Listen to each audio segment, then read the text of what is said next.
Assalamualaikum warahmatullahi wabarakatuh. Waalaikumsalam warahmatullahi wabarakatuh. Pertama-tama, marilah kita semua panjatkan puji syukur kehadiran Allah Subhanahu wa taala yang telah melimpahkan rahmat-Nya kepada kita sehingga kita dapat berkumpul untuk mempresentasikan atau menyampaikan materi ini dalam keadaan sehat walafiat. Yang saya hormati Pak Boni Sena, STM Engineering, PhD, serta teman-temanku semuanya.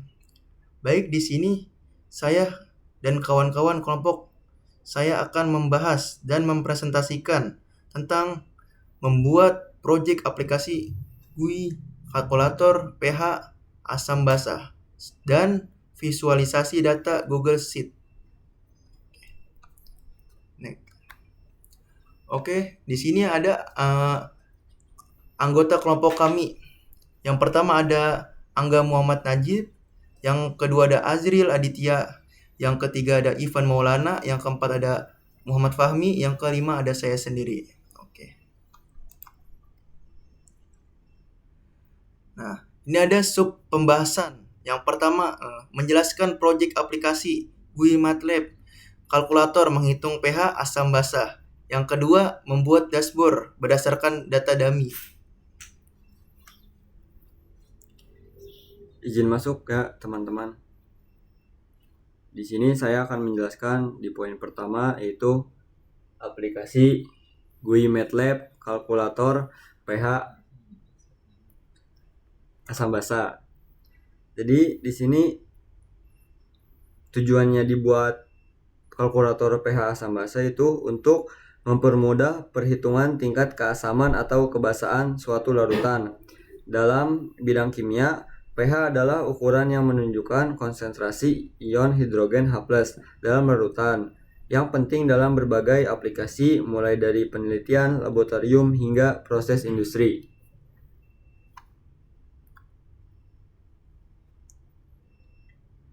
Apa itu pH? pH adalah ukuran untuk menentukan tingkat keasaman atau kebasahan suatu larutan. pH berasal dari istilah potensial hidrogen atau Fourier hidrogen, berasal dari bahasa Prancis, yang mengacu pada konsentrasi ion hidrogen H+ dalam larutan. Skala pH berkisar dari 0 hingga 14. Jadi pH di bawah 7 itu larutannya bersifat asam. Jika pH sama dengan 7, larutannya bersifat netral. pH di atas 7, larutan bersifat basa atau alkali. pH didefinisikan, yaitu dirumuskan dengan pH sama dengan min log 10 H+.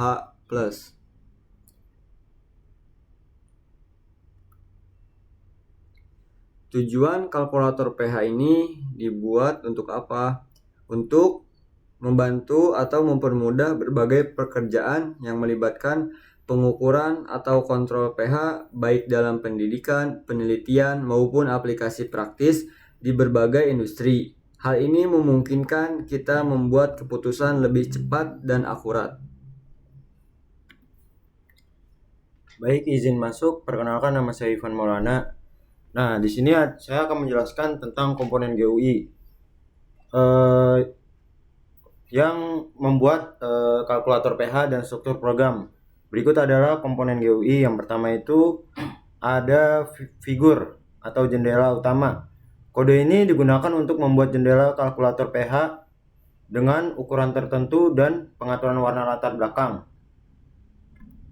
Selanjutnya yang kedua itu ada judul. Nah, kode ini menampilkan teks sebagai judul pada bagian atas jendela. Dan yang ketiga ini ada label untuk input konsentrasi H+-nya. Di kode ini memberikan label untuk kolom input konsentrasi ion H+ atau mol per liter. Selanjutnya yang keempat yaitu input konsentrasi. Kode ini menyediakan kotak input untuk memasukkan nilai konsentrasi H+ molar per liter.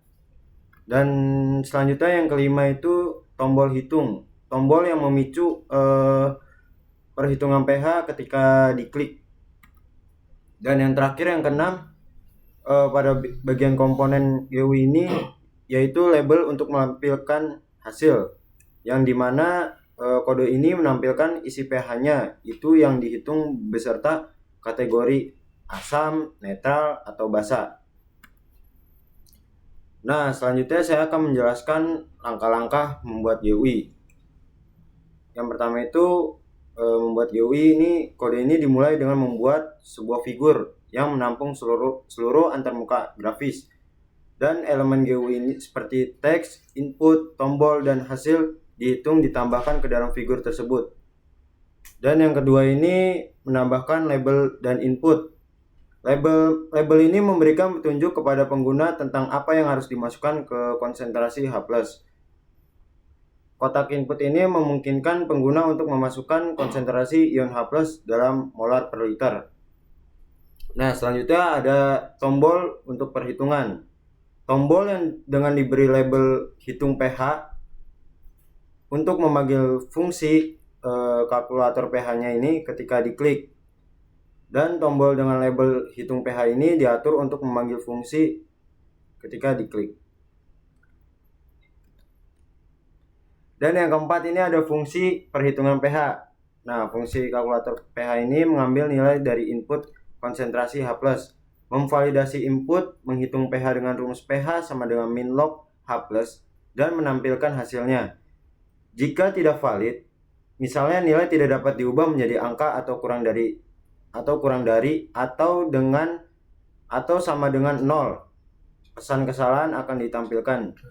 Jika input valid, kategori pH asam, netral, basa ditentukan berdasarkan nilai pH yang dihitung.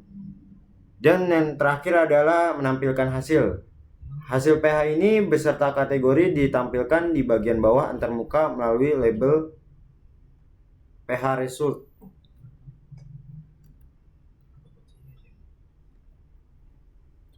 Sebelumnya izin masuk, perkenalkan nama saya Azril Aditya Ziva. Di slide ini saya ingin menjelaskan sedikit struktur program kode inisialisasi GUI.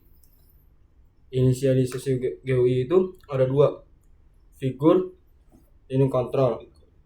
GUI kontrol untuk menambah elemen GUI seperti teks, input, tombol, dan label hasil. Yang kedua, fungsi calculate. Fungsi calculate sendiri memiliki 5 fungsi. Yang pertama, mengambil nilai dari input, melakukan validasi input, menghitung pH, menentukan kategori pH, dan yang terakhir menampilkan hasil.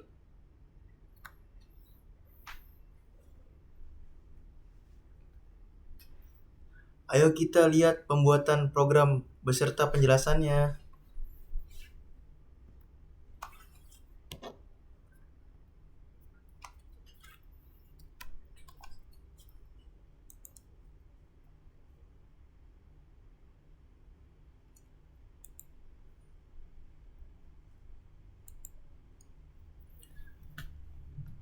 Baik.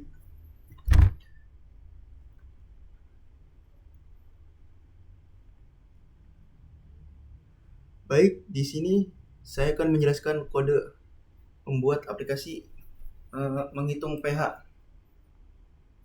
Yang pertama ada fungsional pH kalkulator. Nah, mendefinisikan fungsi utama bernama pH kalkulator. Fungsi ini akan dijalankan untuk membuat GUI kalkulator pH. Nah, selanjutnya ada dalam kurung. Dalam kurung tersebut itu berfungsi untuk memanggil fungsi atau prioritas operasi. Nah, selanjutnya di bawahnya ada tanda persen. Nah, tanda persen itu digunakan untuk memberi penjelasan di setiap bagian kode. Nah, lalu ada figur ya. Figur itu untuk membuat jendela GUI menggunakan fungsi figur. Nah, lalu ada nama atau name kalkulator pH. Nah, itu berfungsi untuk memberikan nama jendela kalkulator pH. Nah, selanjutnya ada number title of. Nah, itu berfungsi untuk menonaktifkan penomoran di judul jendela. Lalu ada color. bisa dilihat sendiri ada nomornya 0.8,0.9,1. Nah, itu fungsinya itu memberikan warna latar belakang jendela berupa RGB 0.8,0.9,1. Nah, selanjutnya ada posisi yaitu 500, 300, 400, 300 lagi, yaitu itu berfungsi untuk menentukan posisi dan ukuran jendela. 500, 300 itu posisi XY jendela di layar. Nah, terus 400, 300 itu lebarnya 400 dan tingginya tinggi 300 jendela dalam piksel. Nah, selanjutnya ada menambahkan elemen teks sebagai judul. GUI. Pertama ada style text. Nah, itu berfungsi untuk menentukan gaya elemen sebagai teks. Nah, selanjutnya ada string kalkulator pH. Itu berfungsi untuk konten teks dalam kalkulator pH. Terus ada font. Fontnya 16 ya, itu ukuran huruf dalam kalkulator tersebut. Selanjutnya ada posisinya 100, 240, 240. Nah, itu menentukan posisi X, Y dan ukuran lebar tinggi elemen teks tersebut. Terus ada background color. Itu ada background color. Background color itu ada 0.8,0.9,1. Itu untuk menyesuaikan warna latar belakang agar serasi dengan jendela utama. Selanjutnya ada label ya, menambahkan teks dalam sebagai label untuk mengarahkan pengguna agar memasukkan konsentrasi ion hidrogen H+. Terus ada string konsentrasi, itu berfungsi untuk menentukan isi teks yang ditampilkan. Terus ada posisi 30, 180, 160 sama 30, itu untuk menentukan lokasi dan ukuran elemen ini. Serta ada background color, itu untuk menandakan warnanya.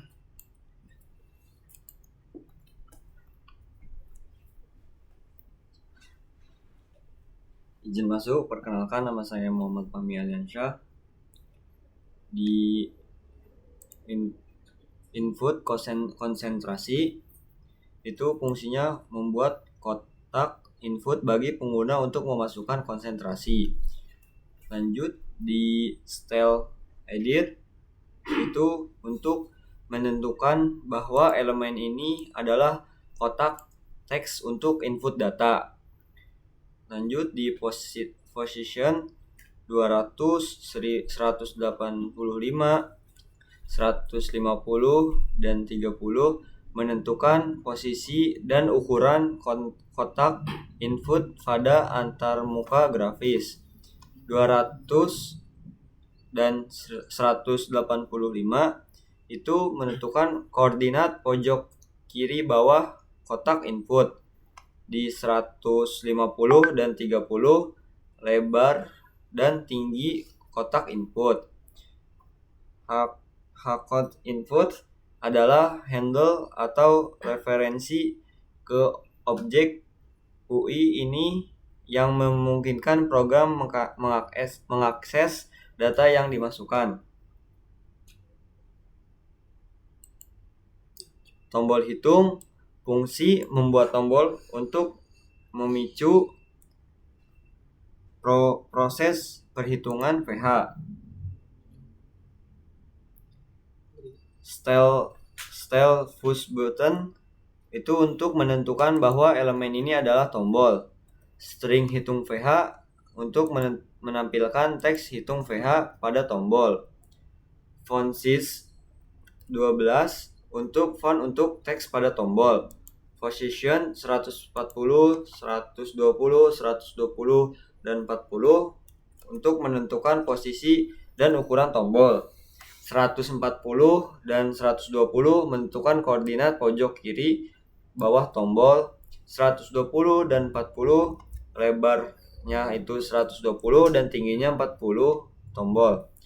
Callback atau kalkulator pH menentukan fungsi yang akan dijalankan saat tombol diklik. Kalkulator VH. Referensi ke fungsi kalkulator VH belum ditampilkan di kode ini. Yang ketiga, label hasil PH. Fungsi label ini untuk menampilkan hasil perhitungan PH. Ada style text menentukan bahwa elemen ini adalah label text, string teks awal pada label dikosongkan. Font size 14 ukuran font text. Font width blood teks ditampilkan dengan tebal. Position 140, 70, 120 dan 30 menentukan posisi dan ukuran label. 140 dan 70 koordinat pojok kiri bawah label. 120 dan 30 lebarnya itu 120 dan tingginya 30 label. Background color 0.8, 0.9,1. Warna latar belakang label berupa campuran biru muda.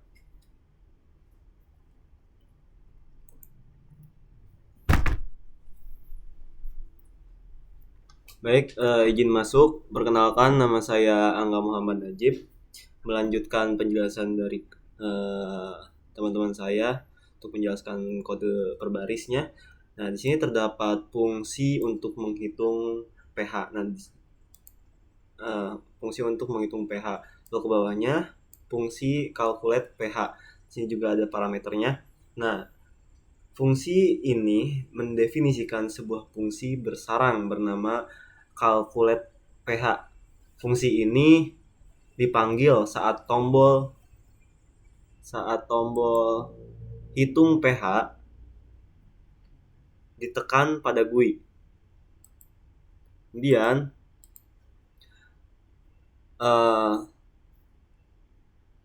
parameter yang tanda seperti bendera ini menunjukkan bahwa fungsi menerima dua input namun tidak digunakan. Ini khas pada callback GUI MATLAB. Kemudian ada hcons string 2 double get hcons input string. Fungsi get digunakan untuk mengambil teks dari elemen input GUI. Nilai ini awalnya berupa string. Dan untuk string 2 double ini adalah mengkonversi string dari input menjadi angka desimal. Dan jika input tidak valid, misalnya teks non angka, diantaranya teks bacaan ataupun selain angka, itu dikatakan input tidak valid. Kemudian dari cons-nya tersebut, ini variabel ini menyimpan nilai konsentrasi ion H+ yang diinputkan oleh pengguna. Lanjut, validasi input. If isNamed hcons ini mengecek apakah hcons adalah NaN itu not a number. Nah, ini terjadi jika input tidak valid. Yang tadi misalnya non angka. Kemudian ini nih hcons 0 itu menambahkan kondisi bahwa konsentrasi H+ harus lebih besar dari 0. Konsentrasi 0 atau negatif tidak valid secara kimia. Itu sudah ketentuannya. Kemudian jika salah satu kondisi di atas terpenuhi, jika salah satu kondisi di atas terpenuhi, untuk set pH result string input data tidak valid, fungsi set digunakan untuk mengubah teks dari elemen GUI pH result menjadi input tidak valid. Kemudian untuk memberikan pesan kesalahan kepada pengguna. Lanjut ke if else. if ini. Nah, untuk else, jika input valid, program melanjutkan ke blok ini. Kemudian di sini terdapat rumus dari penghitungan pH-nya tersendiri. Rumusnya yaitu pH sama dengan min log 10 H cons. Rumus untuk menghitung pH dari konsentrasi ion H+. Kemudian ini juga menggunakan fungsi logaritma basis 10. H cons di sini itu konsentrasi ion H+-nya yang satuannya yaitu mol per liter. Untuk min log 10 titik-titik ini nilai negatif dari logaritma basis 10. Kemudian di sini menggunakan if else. Nah, if else ini tentunya kita gunakan dalam program membuat GUI-MATLAB kalkulator pH ini. Jadi, if pH kurang dari 7. Jadi, artinya di sini jika nilai pH kurang dari 7, larutan dikategorikan asam. Dan untuk else if pH sama dengan 7, pH kategorinya netral. Kemudian untuk else, jika nilai pH lebih dari 7, larutan bersifat basa. Nah, variabel pH kategori itu diatur ke string basa. Tentunya yang di atas juga sama, variabel yang ini, variabel pH kategori ini dimasukkan ke string asam, ini ke string netral, ini ke string basa. Untuk N sendiri ini menutup blok menutup blok logika kondisi if else. If else.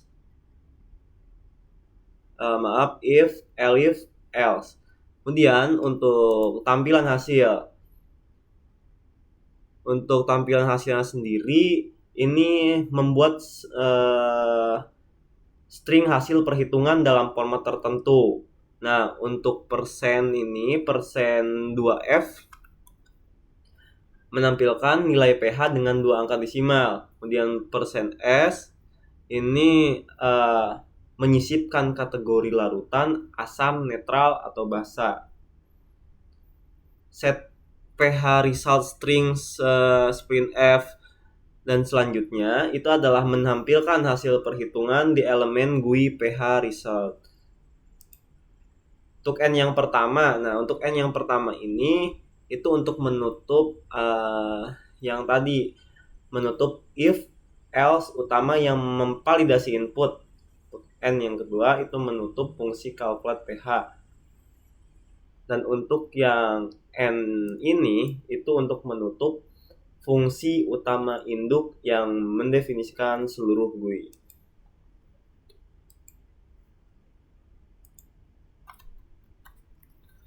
Oke, baik. Kesimpulan, program ini merupakan kalkulator pH berbasis GUI sederhana yang efektif untuk menghitung pH larutan berdasarkan konsentrasi. Dengan tampilan yang mudah digunakan, validasi input, dan hasil yang informatif. Program ini cocok untuk kebutuhan edukasi maupun eksperimen sederhana dalam kimia.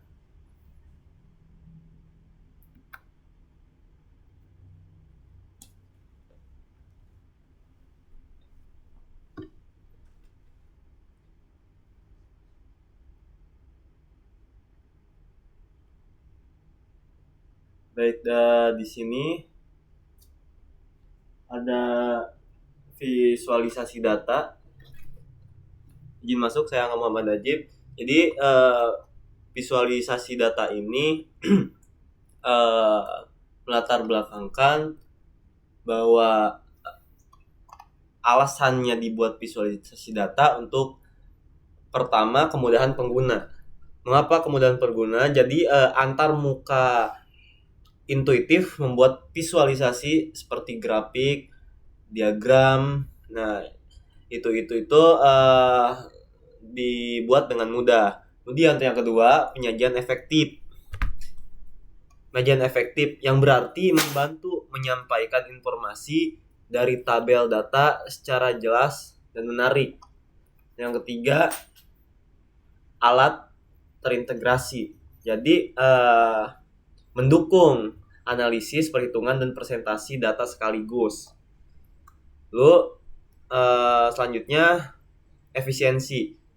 Visualisasi data di Google Spreadsheet ini cocok untuk proyek kecil hingga menengah tanpa memerlukan alat-alat canggih. Sebelumnya saya izin masuk kembali. Di slide ini saya ingin menjelaskan apa itu data dummy. Data dummy adalah data tiruan yang dibuat untuk keperluan pengujian dan pengembangan sistem. Data ini tidak mengandung informasi nyata, tapi dirancang menyerupai data asli dalam struktur dan formatnya. Dan di slide berikut ada dashboard. Di sini saya ingin menjelaskan sedikit tentang dashboard. Dashboard adalah alat yang menampilkan data dan informasi penting secara visual seperti grafik, tabel, atau diagram. Bayangkan seperti dashboard mobil yang menunjukkan kecepatan, bahan bakar, dan informasi penting lainnya. Dan slide yang berikutnya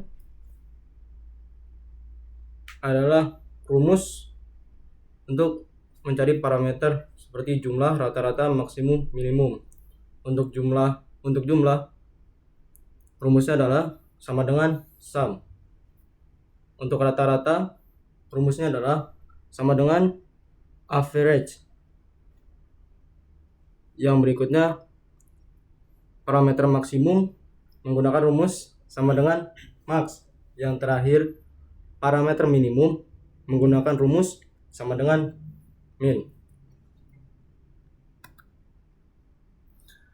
Nah, baik. Ayo kita lihat pembuatan dashboardnya beserta penjelasannya.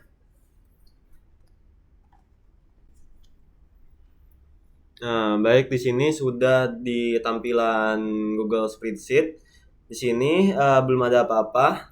Saya akan sedikit memperlihatkan cara pembuatannya berdasarkan kelompok saya, kelompok 2. Di sini terdapat 3 sheet. Untuk sheet yang pertama, data dummy, belum saya ambil. Sedikit mengulas kembali, data dummy itu adalah data buatan atau data simulasi yang dibuat untuk tujuan pengujian, simulasi, atau demonstrasi, ya seperti halnya seperti ini. Kemudian untuk data temporary ini sebenarnya opsional, namun kita menggunakannya. Data temporary ini adalah data sementara yang digunakan atau disimpan untuk kebutuhan tertentu dalam jangka waktu yang terbatas. Data ini biasanya tidak disimpan secara permanen dan akan dihapus atau diabaikan setelah tidak lagi diperlukan atau sudah jadi final di dashboardnya. Dan untuk dashboard sendiri, di sini apa sih dashboard itu? Jadi dashboard adalah tampilan visual yang dirancang untuk menyajikan data, informasi, atau metrik penting secara ringkas dan mudah dipahami. Biasanya, dashboard digunakan untuk memantau kinerja, menganalisis data, atau membuat keputusan berdasarkan informasi secara real time. Nah, kita akan mengambil data dummy terlebih dahulu. Data dummy ini diberi oleh dosen pengampu Pak Boni. Di sini terdapat lebih dari 30 sepertinya. Pertama, kita blok terlebih dahulu semuanya dengan tujuan menyalin data dummy ini. Karena kalau diketik satu-satu itu kurang efisien waktunya. Langsung CTRL-C.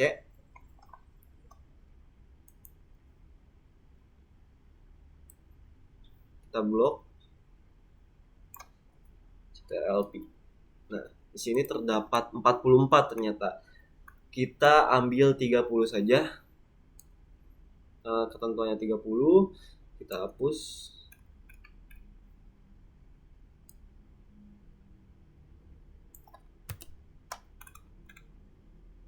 Nah, di sini sudah 30.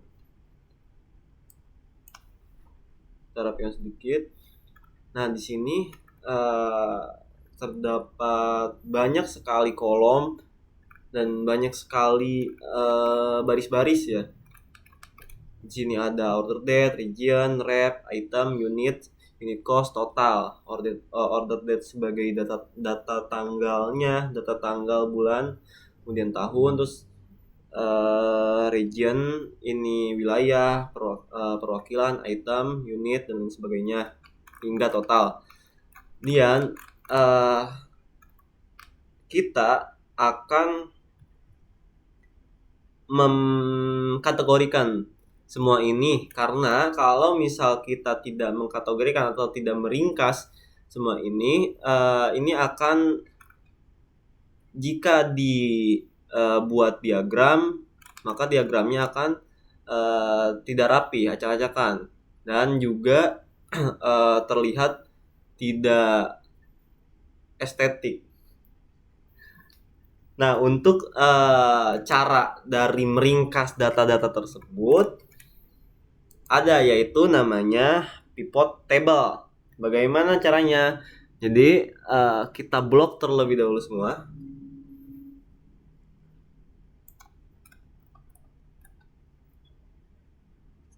Kita klik sisipkan, klik table pivot. Kita hapus dulu yang ini. Kita blok kembali 30.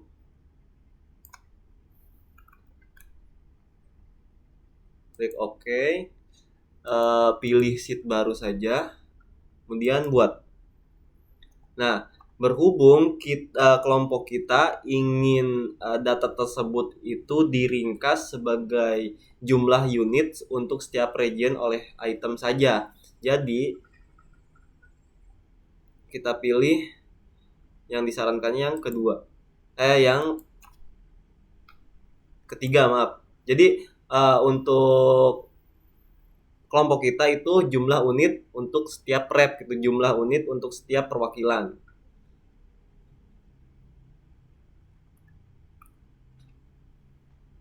Nah, di sini sudah terdapat pivot table-nya, ringkasan dari data dummy tersebut. Nah, untuk pivot table ini kita akan semakin mudah untuk membuat diagram, entah itu chart, pie chart, line chart, dan lain-lain sebagainya. Kita akan lebih mudah. Lalu bagaimana untuk cara pembuatannya? Cara pembuatannya yaitu sangat mudah sekali. Kita blok sampai 12 untuk grand total jangan. Kemudian kita klik sisipkan, pilih diagram. Dan untuk yang pertama kita akan membuat diagram pie.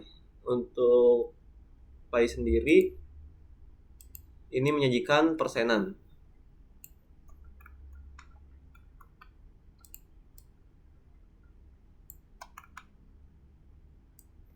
Kita atur untuk ukuran.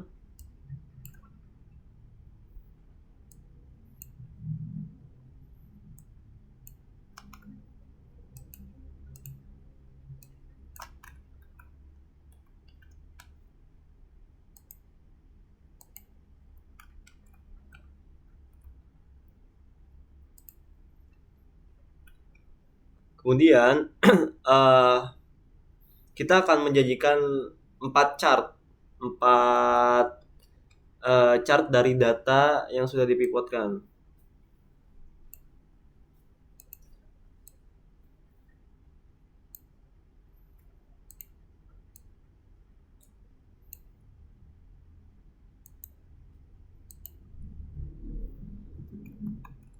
Yang kedua, kita akan membuat diagram garis terlebih dahulu.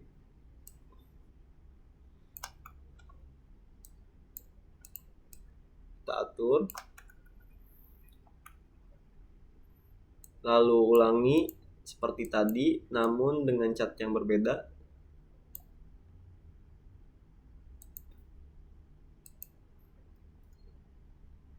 Sekarang kita akan membuat diagram area.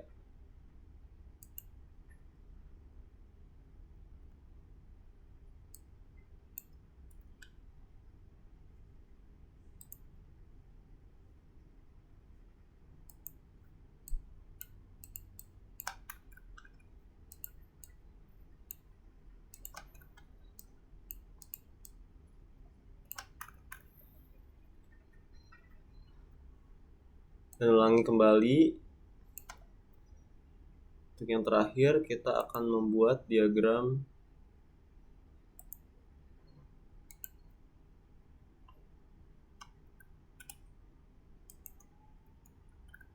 kolom.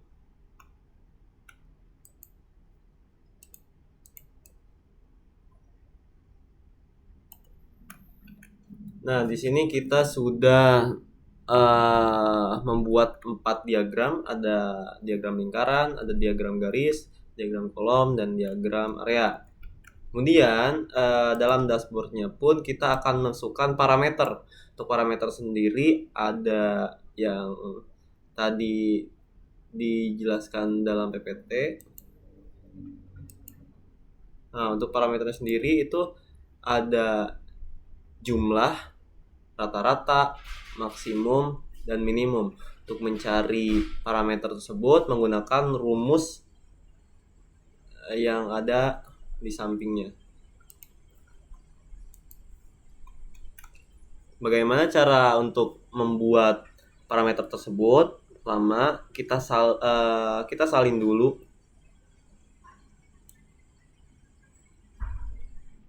Kita salin untuk data pivot yang ini.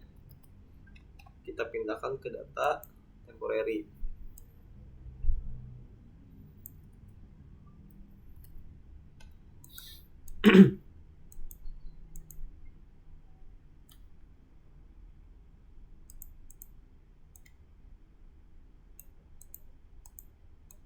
Nah, untuk kita mencari parameternya, mungkin kita ketik secara manual dulu.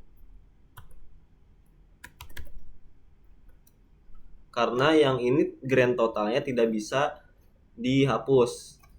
Sudah bawaan dari pivotnya.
Nah, di sini kita sudah menyalin dengan cara mengetik data pivot table-nya. Ini dilakukan guna untuk mencari parameter dari jumlah, rata-rata, maksimum, dan minimum dari data pivot ini. Untuk pembuatannya, pertama sum terlebih dahulu, jumlah terlebih dahulu, seperti ini caranya. Untuk pertama, kita klik sama dengan dalam kurung sum dalam kurung blok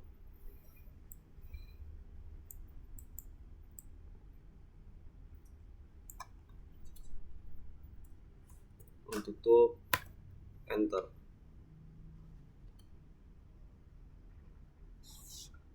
Mungkin ada kesalahan data untuk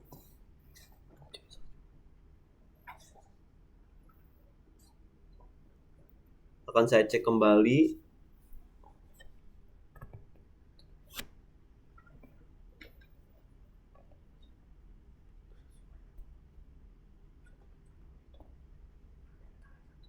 Nah, untuk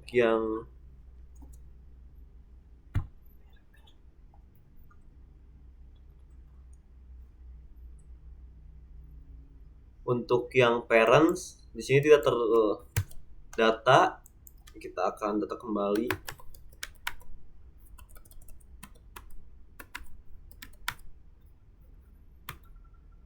Bernilai 170. Nah, kita tulis rumusnya.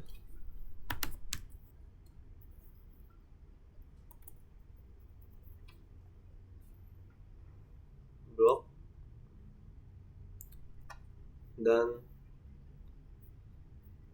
kurung tutup, lalu enter. Dan ini adalah jumlahnya. Kita untuk tidak lupa, kita membuat datanya lagi terlebih dahulu untuk jumlah, yaitu 1, 5, 3, 4. Kemudian kita menghitung rata-rata. Untuk menghitung rata-rata sama, cuman agak berbeda di rumusnya.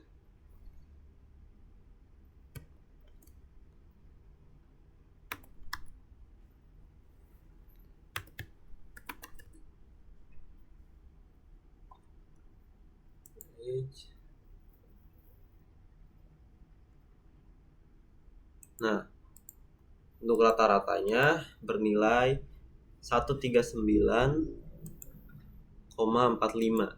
Untuk meyakinkan,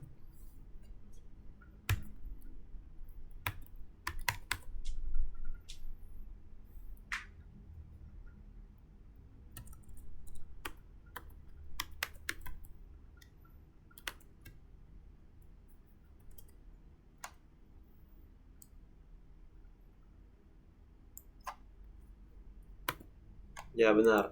Untuk rata-ratanya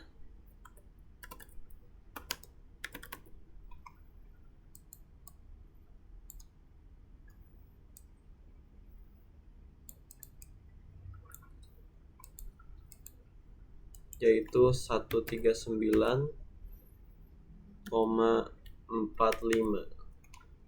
Kemudian kita menghitung maksimumnya.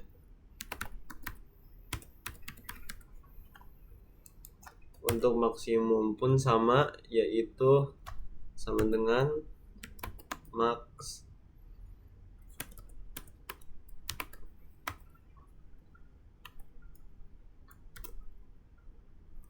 kita blok, enter. Untuk yang maksimumnya, untuk yang paling besarnya 334 yang diwakilkan oleh Jones.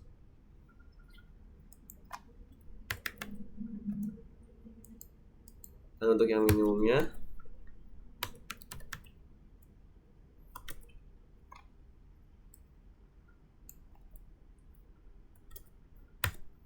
32. 32 berarti yang dimiliki oleh Thomson.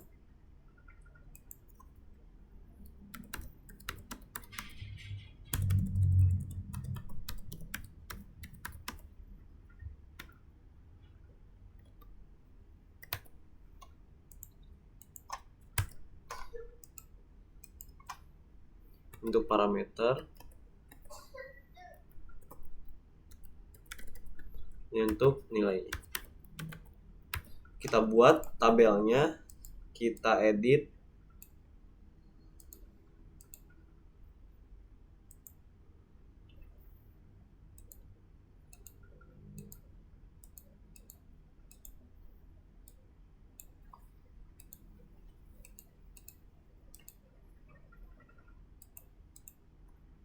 Untuk tujuan agar kita bisa memindahkan ke dashboard sebagai kesimpulan.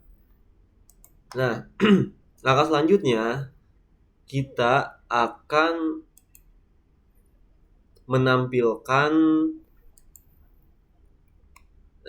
grafik dan juga parameter, diantaranya jumlah, rata-rata, maksimum, minimum ini ke dalam dashboard. Untuk yang grafik kita tinggal salin saja, salin diagram, kemudian dashboard. Di sini klik CTRL-V. Nah, sudah tampil.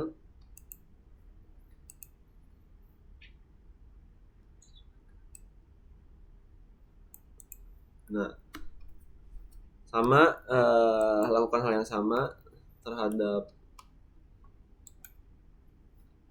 diagram-diagram yang lain.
Dan kita memindahkan parameter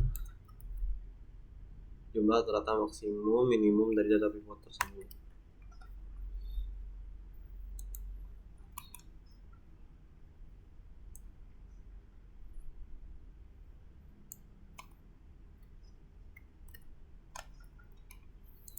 Kita rapihkan supaya terlihat. Nah,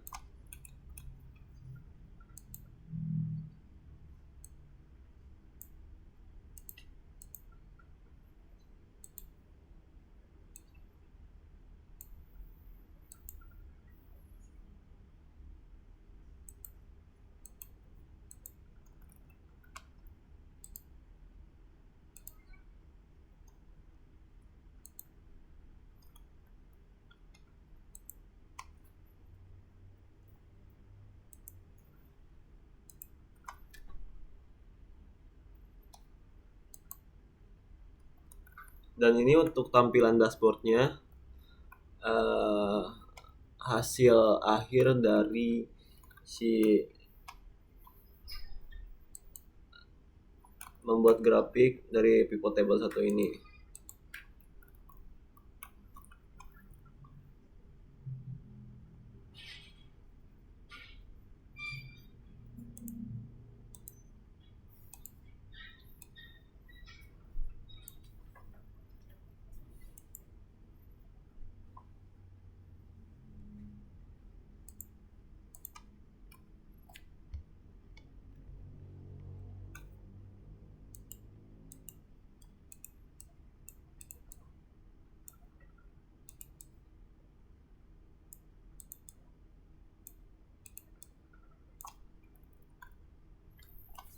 Nah, ini adalah tampilan akhir dari dashboardnya.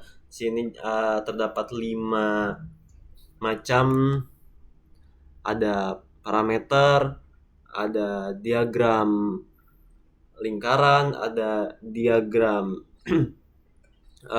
garis, ada diagram kolom, dan diagram area.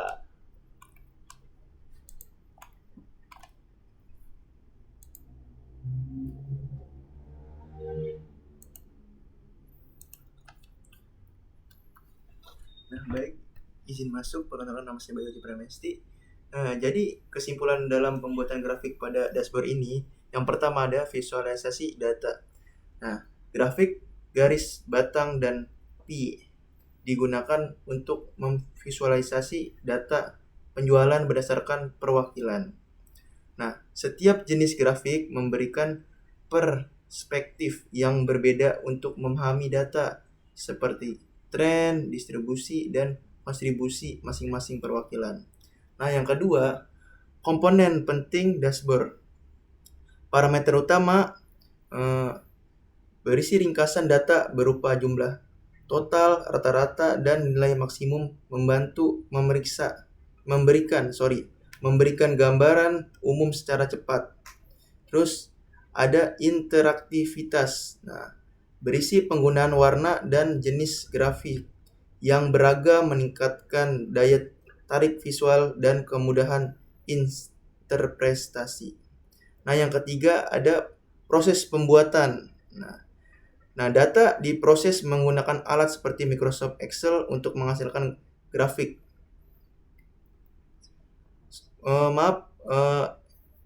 Nah, ini data diproses menggunakan alat seperti spreadsheet untuk menghasilkan grafik ya.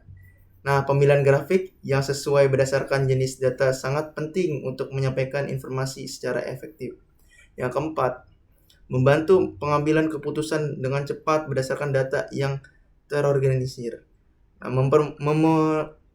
mempermudah identifikasi performa terbaik seperti perwakilan dengan unit tertinggi. Contohnya adalah Jonas. Yang kelima, efektivitas dashboard. Nah, dashboard ini efektif untuk menyampaikan informasi yang kompleks secara sederhana dan visual, mendukung pengambilan keputusan yang berbasis data. Oke, sekian dari presentasi atau pembahasan tentang materi ini. Kurang lebihnya mohon maaf. Wabillahi taufiq wal hidayah. Wassalamualaikum warahmatullahi wabarakatuh.